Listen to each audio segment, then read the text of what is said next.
good morning, students. We are discussing and we are here with a new chapter, that is your organic chemistry.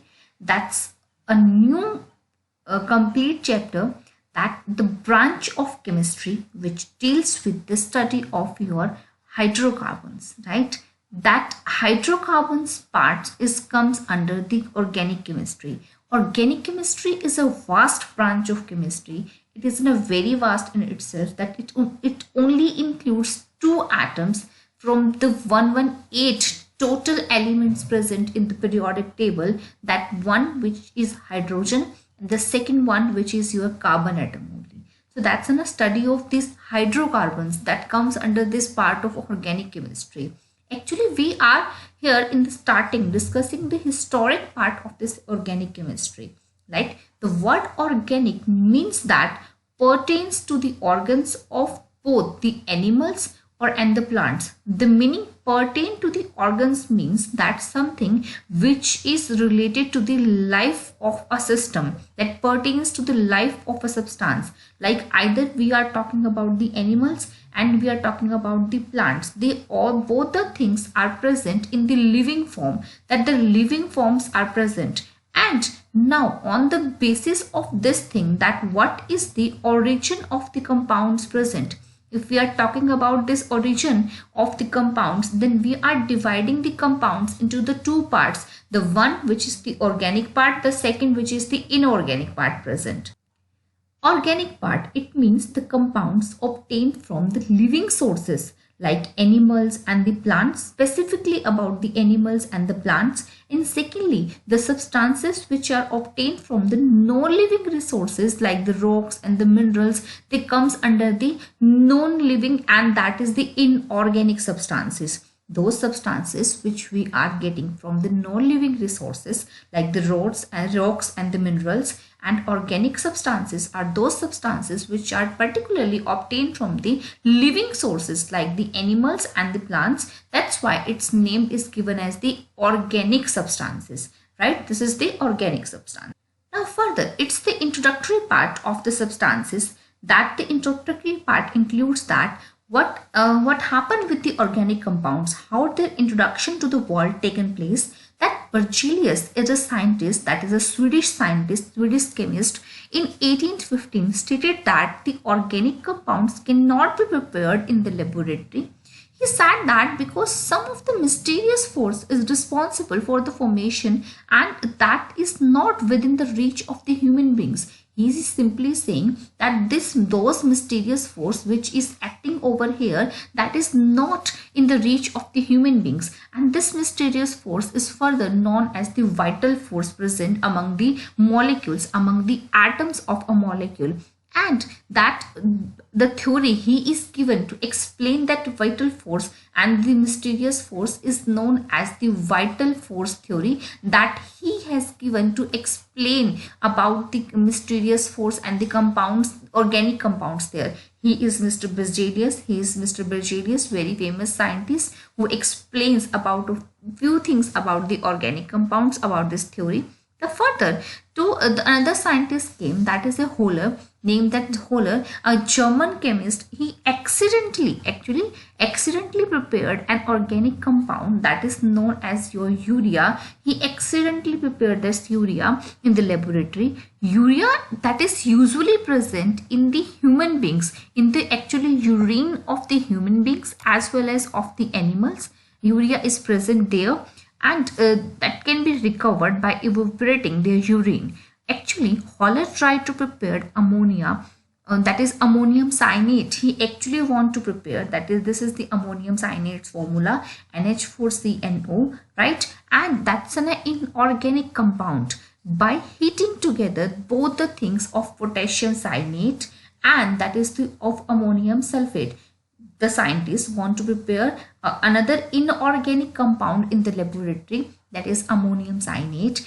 and that ammonium cyanide is reacting with the potassium cyanide as plus with the ammonium sulfate. So he want to prepare these compounds, and further when this scientist getting reaction between them, then accidentally from this ammonium cyanide another thing is formed, that is known as your urea. That urea is formed by accidental process of this thing. How? Because there is a process that is known as the rearrangement process. Okay, the first ammonium sulfate is there, secondly ammonium cyanide is there. By heating, ammonium cyanide is formed along with potassium sulfate. Ammonium cyanide is an inorganic compound, and by heating again to it, there is a process of rearrangement of atoms occur and formation of a first organic compound, that is the urea. NH2CO NH2 is formed. Urea is the first organic compound prepared in the laboratory. That is the first organic compound which is prepared in the laboratory, and that's an accidental process. And you know what? After this accidental process occurs, there is a whole line of organic compounds, that whole vast number of organic compounds which are prepared in the laboratory further after the accidental preparation of a compound that is called as urea. Now, actually, the scientists believe that the organic chemistry, which is a branch of chemistry which relates to, now the further definition comes for the organic chemistry, that which is related to the hydrocarbons.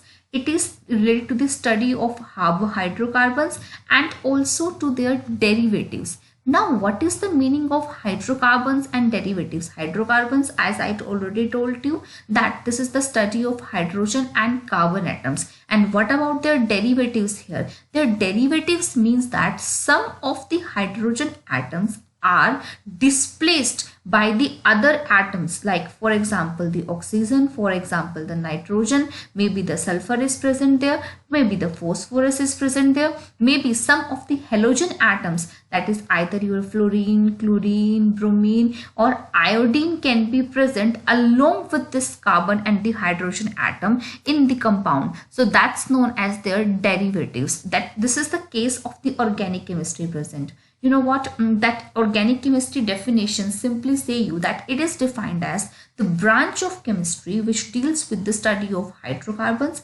and its derivatives. Now we can take their examples as such. For example, CH4, you already know this compound, that it's a methane gas present, right? That is the methane, and which is known as the methane gas present. Okay, that is present with the CNG part, that is the compressed natural, along with the natural gas it is present. So this is the methane present. And derivative, you know about the alcohol part, that is the alcohol.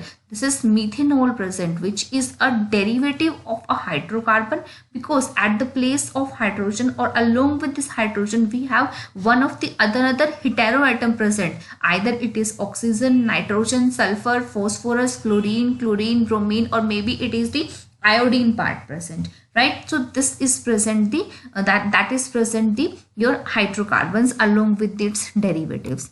Now further, the second case is coming. Here we are using a very unique compound. That compound name is your carbon atom. That we are using the carbon atom here.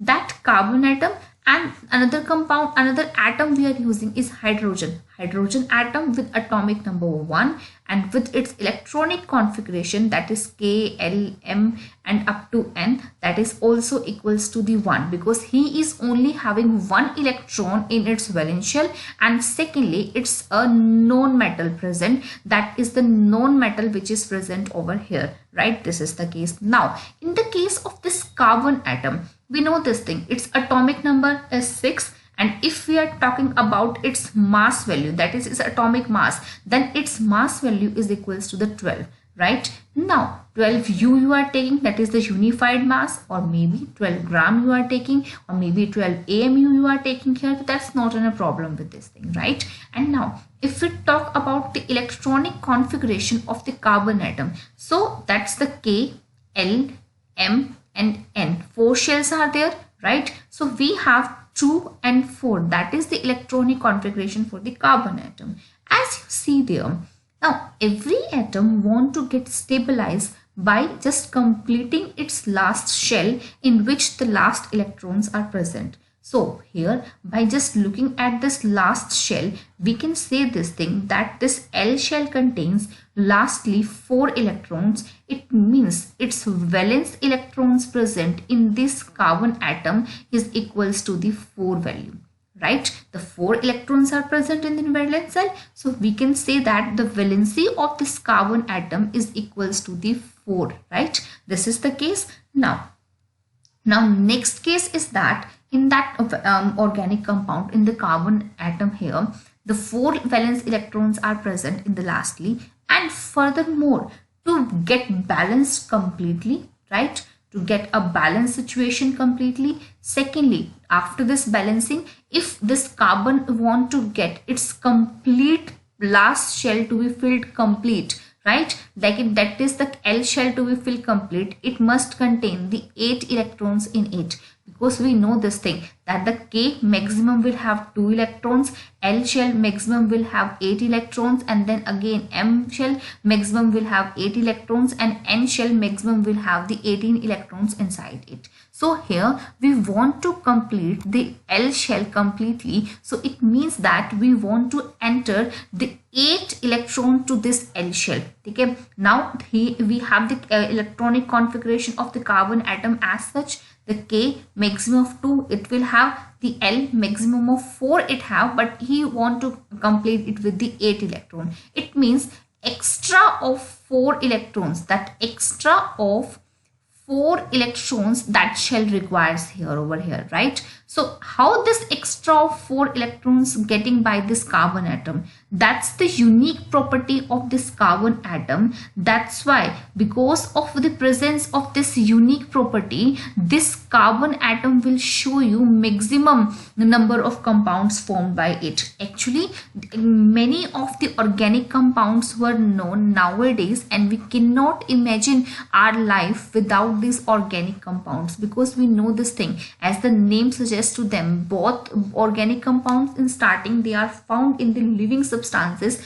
either they are present with the plants or either they are present with the animals. It means they are the essential elements present in the living system, that is with the plants and the animals. So that's how this is very important to study about these organic compounds, and that is very important to study about the carbon element to know about the organic compounds nature, because as we know its definition that it's in a hydrocarbons, that means the substances which is firmly formed from the hydrogen and the carbon element among them, right, जो उनके साथ में present होते हैं. So the very first thing is about the unique property of this element, that is the carbon. The unique property is shown by this carbon element. The very first thing it we want to calculate its 4 electrons first. It means it want to complete its valence shell completely. ठीक है, ये अपना complete करना चाहता है. So it means that this carbon can never be present in 4 negative and can never be present in the 4 positive form.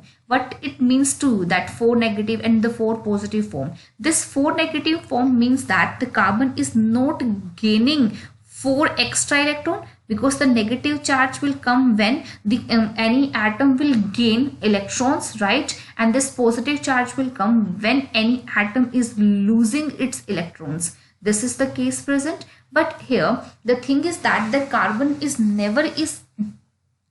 never gain the number of electron, and secondly carbon will never lose the electrons. Why it is not losing the electrons and why it is not gaining the electrons? Because of its high electronegativity values, that the high electronegativity values are of the carbon atom will have. Because of the high electronegativity value, that carbon is not able to lose its electrons, right? It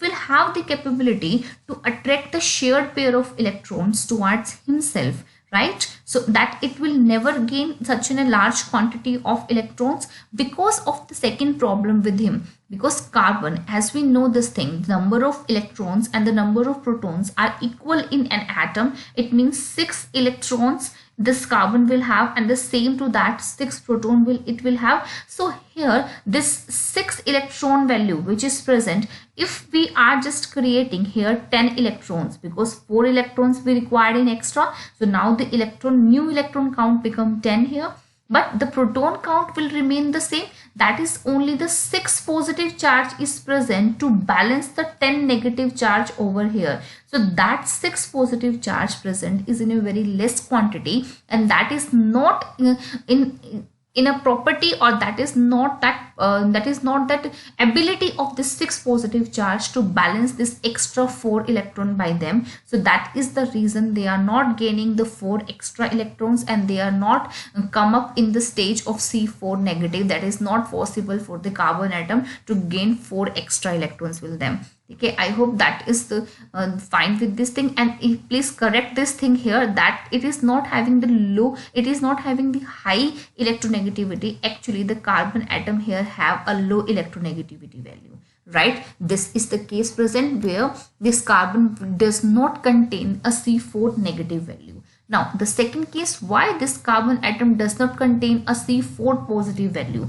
Because this C4 positive value is obtained by losing the electrons, and for losing the electrons and for the loss of electrons and to remove an electron from an atom, we required amount of energy. That amount of energy is called as ionization energy.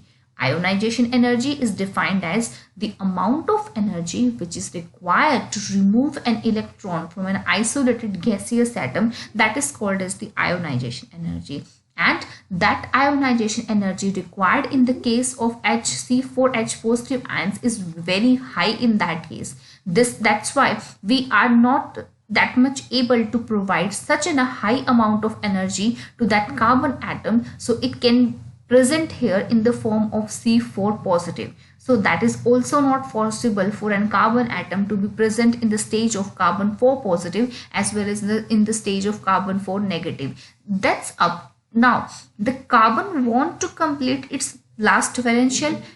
So he just required to have an extra 4 electrons. So he is getting these extra 4 electron by a process that is called as sharing, right? Sharing of electron occurs with this carbon atom, and by the sharing of electrons he will just complete its octet completely, or we can say he will complete its valence shell completely. That 4 electron already this carbon atom will have, and he is just sharing 4 extra electrons from any another atoms to complete their last valence shell. So they are sharing 4 electrons from another atoms to complete their last valence shell, and this sharing of electron property, that is the property shared by the carbon atoms. Now the unique property which is present here is named as tetravalency of the carbon atom.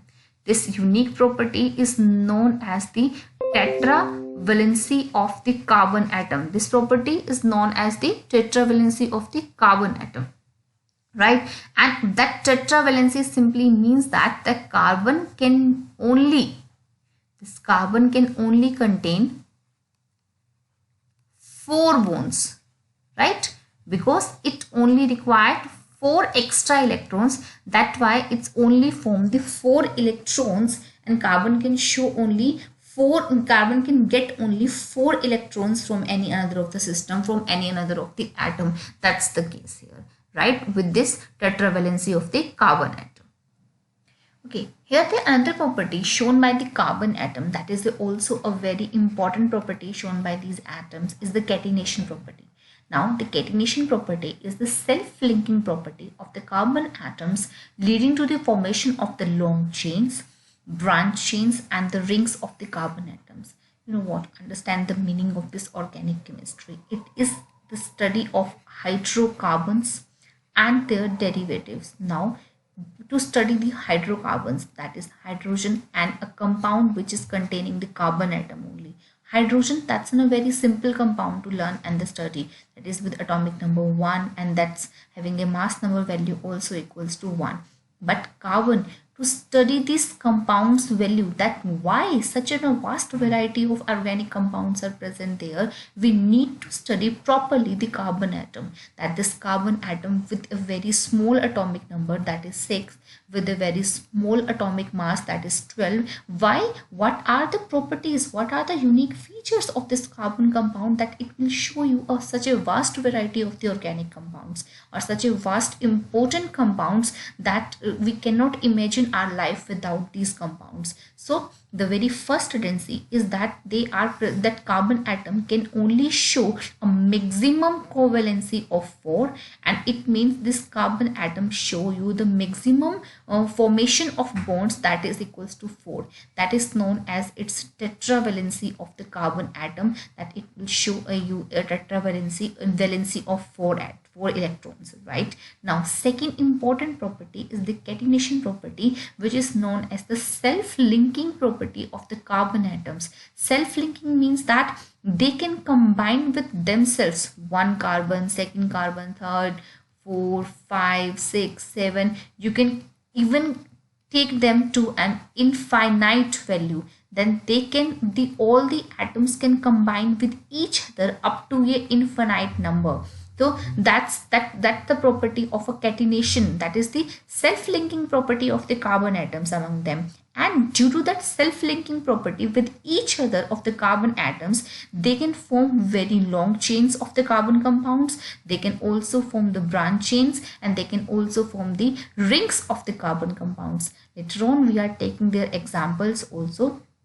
But I hope you understand the meaning of this catenation, that is the self-linking capability of the carbon compounds. And always remember one thing, the remembrance of one thing is there, that carbon atoms can only form, these carbon atoms can only form 4 bonds, either that is with each other, or maybe that is with any of the other thing, either it is with the hydrogen, right? Or maybe it is with oxygen, maybe it with nitrogen, or maybe it is with sulfur, or maybe with any of the halogen, fluorine, chlorine, bromine, and that is with the iodine. They always form the 4 bonds, because the maximum mistake any student can make in the organic chemistry is about the bonds only, that they can make extra bonds in the case of hydrogen, although it is the compound which is only containing the 4 bonds, right? That we will discuss later on.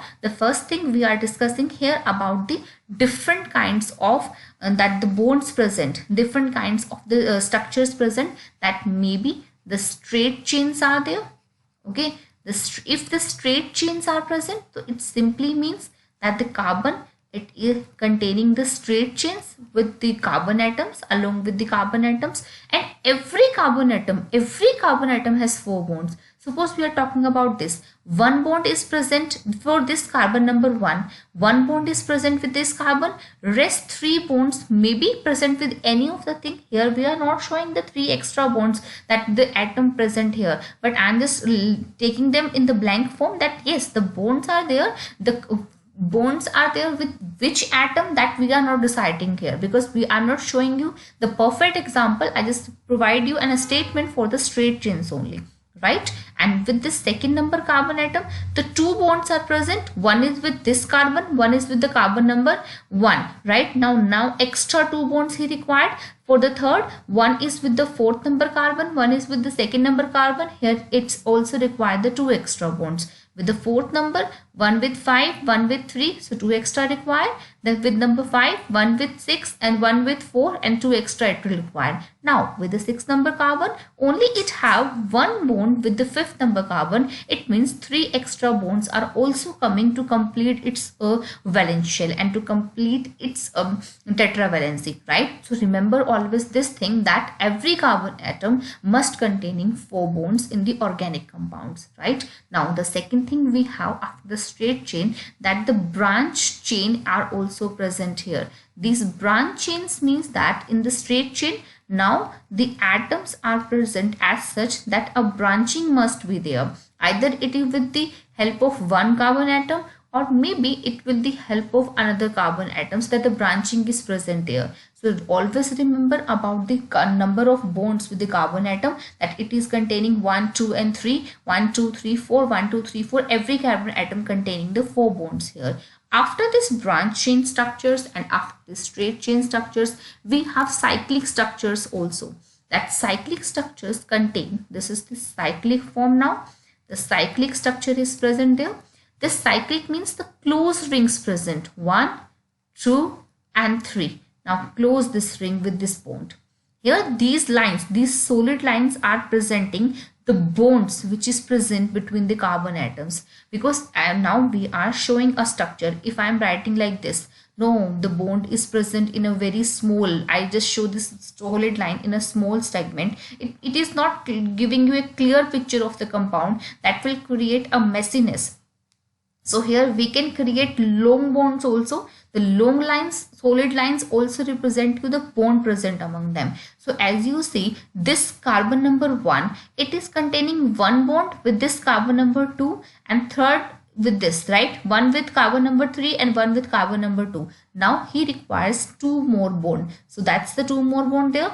With this second number carbon also, one bond is with carbon number 1 and one is with carbon number 3. So now also he required 2 extra bonds. Same with the carbon number 3 also. So it will also requires the 2 extra bonds. Then this closed cyclic ring here, this closed cyclic ring containing the 3 carbon atoms. So maybe this closed cyclic ring contain the number of carbon atoms more than 3, right? The minimum ring contain the 3 carbon atoms. So that number of the atoms in a ring can be maximum to the many value it can have. It is not depending on, it is not any any value which is predictable that this amount is can contain, because the self-linking property of the carbon atom, that is the property of catenation, the carbon atom can show. So now we are showing 1, 2, 3 and 4 carbon atom compound. Again here also the 1, 2, 3, 4, 1, 2, 3, 4 and 1, 2, 3, 4. 4 carbon atom containing the 4 bonds must be present there,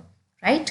Now what is the property by which virtue of this carbon atom shows such a vast variety of compounds? Okay, so because of the retrovalency of the carbon atom, and secondly due to the presence of this covalent bond. Okay, why this carbon atom show such a vast variety of the compounds? First thing, the very first important thing is there, that about due to its tetravalency, that is it is containing a tetravalency, that is a tetravalency, it can show a 4 maximum bonds. Secondly, the organic compounds containing the covalent bonds among them. Okay, because of the presence of covalent bonds are strong bonds present. Because of the presence of such strong bonds, okay, that's why they are present in a stable amount. And the very third thing, due to the unique property of the carbon atom, which is known as your catenation property.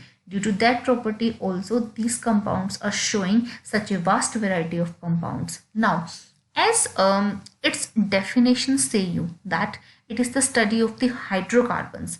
Hydrocarbons means that along with its derivatives also, okay, like the derivative we are taken, that CH3OH is there, and in the derivative part I already told you that some of the other atoms can also be present along with carbon and hydrogen, that maybe nitrogen is present, oxygen is present, sulfur is present, or any of the halogen compound is present. Okay, so as you see, HCN is also there. It is containing a hydrogen, it is containing a carbon and another atom which is present as a nitrogen, but we are not including this atom in the case of your organic compound. We always said that this is hydrogen cyanide and that's an inorganic compound. That compound is not an organic compound. Then why it is not categorized under the category of organic compounds, as it is fulfilling all the criteria of an organic compound, that it is containing a hydrocarbon, that means the hydrogen and carbon, and that organic compound can contain any of the heteroatom from among given them.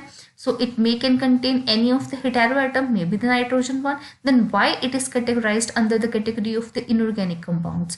Because one reason is there, because the covalent nature of the organic compound must be present. That organic compound must contain the covalent bond among them.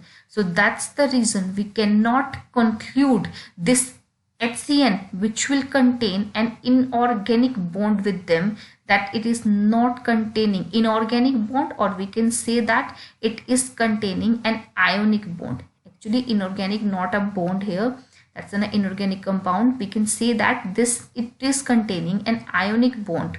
Okay, so it is containing an ionic bond. Okay, this ionic bond is present there.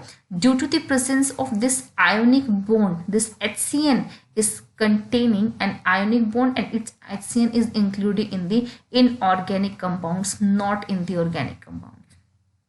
Okay, so remember this thing, that the covalent bonds is the must condition present between the organic compounds, that must contain the carbon, hydrogen, or M next of any of the heteroatom may be present, right? These things are there present with the covalent compounds, and we can say with the organic compounds. In the next lecture we are going to study about the multiple bondings present among the organic compounds, like single bond is present between the carbon and carbon atom, double bond can be present between the carbon and carbon atom, triple bond can be present, and so on, right? And you know what, the actually syllabus is started with the unique nature of the carbon atom, that is with your tetravalency and the catenation property. That is the part of syllabus, not the history which I told you, because that history is necessary to told you about that, because after knowing the history you can know about the initiation of the organic compounds, that they in how they get the initiation with the organic compounds. Okay, so in the next video we are going to study about the multiple bondings that is present in the organic compounds. Till then, see you, take care, and do start reading this chapter from your book, and thank you. See you in the next video.